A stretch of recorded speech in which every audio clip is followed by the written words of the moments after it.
শুক্রবার থেকে শুরু হচ্ছে তাবলিগ জামাতের বিশ্ব ইজতেমার প্রথম পর্ব। এর মধ্যে সম্পূর্ণ বিশ্ব ইজতেমার সকল প্রস্তুতি ময়দানে আসতে শুরু করেছেন মুসল্লিরা। এদিকে বিশ্ব ইজতেমা কঠোর নিরাপত্তা ব্যবস্থার মধ্য দিয়ে শান্তিপূর্ণভাবে শেষ করার আশাবাদ ব্যক্ত করেছেন পুলিশ মহাপরিদর্শক চৌধুরী আব্দুল্লাহ মামুন। গাজীপুর জেলা প্রতিনিধি জসিম উদ্দিনের প্রতিবেদনে আরো জানাচ্ছেন সহকর্মী শওকত সাগর। শুক্রবার থেকে বিশ্ব ইজতেমা আনুষ্ঠানিকভাবে শুরু হওয়ার কথা থাকলেও বুধবার সকাল থেকে দেশের বিভিন্ন স্থান থেকে ছোট ছোট দলে বিভক্ত হয়ে ময়দানে অবস্থান নিচ্ছেন তাবলিগ জামাতের মুসল্লিরা। ময়দান উন্নয়নের কাজ সম্পন্ন হয় 3 দিনের এই বিশ্ব ইজতেমাকে নিরাপত্তার চাদরে ঢেকে দেওয়ার জন্য আইন শৃঙ্খলা বাহিনীর পক্ষ থেকে নেওয়া হয়েছে কঠোর নিরাপত্তা ব্যবস্থা। বুধবার দুপুরে ইজতেমা ময়দান পরিদর্শন করেন পুলিশ মহাপরিদর্শক চৌধুরী আব্দুল্লাহ মামুন।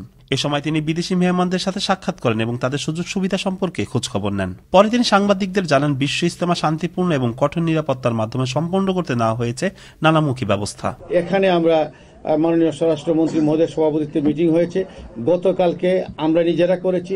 এছাড়াও প্রশাসন এবং মাননীয় স্থানীয় মন্ত্রী মহোদয় এবং সকলে মিলে আইন শৃঙ্খলা পরিস্থিতি সমুন্নত রাখতে উভয় পক্ষই আমাদেরকে সহযোগিতা করে। তাবলিগ জামাতের 2 গ্রুপের দ্বন্দ্বে ইজতেমার কোনো সমস্যা হবে কিনা সাংবাদিকদের এমন প্রশ্নের জবাবে আইজিপি জানান, এরই মধ্যে 2 গ্রুপের সাথে কথা হয়েছে এবং শান্তিপূর্ণভাবে ইজতেমা সমাপ্ত করার জন্য উভয় পক্ষই সর্বাত্মক সহযোগিতা করবেন বলেও জানান তিনি। তারা সবাই মিলে আমাদেরকে কথা দিয়েছেন যে এই অনুষ্ঠান যথাযথভাবে তারা এক পক্ষ অপর পক্ষকে সহযোগিতা করবেন। বিশ্ব ইজতেমা আগত মুসল্লিরা বলছেন, এখানে আসার উদ্দেশ্য মহান আল্লাহ পাকের রাজি খুশি ও আল্লাহ পাকের সন্তুষ্টি অর্জন।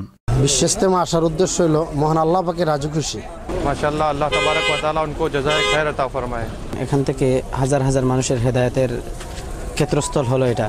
শুক্রবার বিশ্ব ইজতেমায় তাবলিগ জামাতের জোবাইর গ্রুপের মুসল্লিরা অংশ নেবেন। রবিবার আখেরি মোনাজাতের মাধ্যমে তাদের প্রথম পর্ব শেষ হবে। আগামী 20 জানুয়ারি শুরু হবে তাবলিগ জামাতের দ্বিতীয় পর্বের বিশ্ব ইজতেমা। এই পর্বে অংশ নেবেন তাবলিগের দিল্লির মুরব্বী মাওলানা সাদ অনুসারীগণ।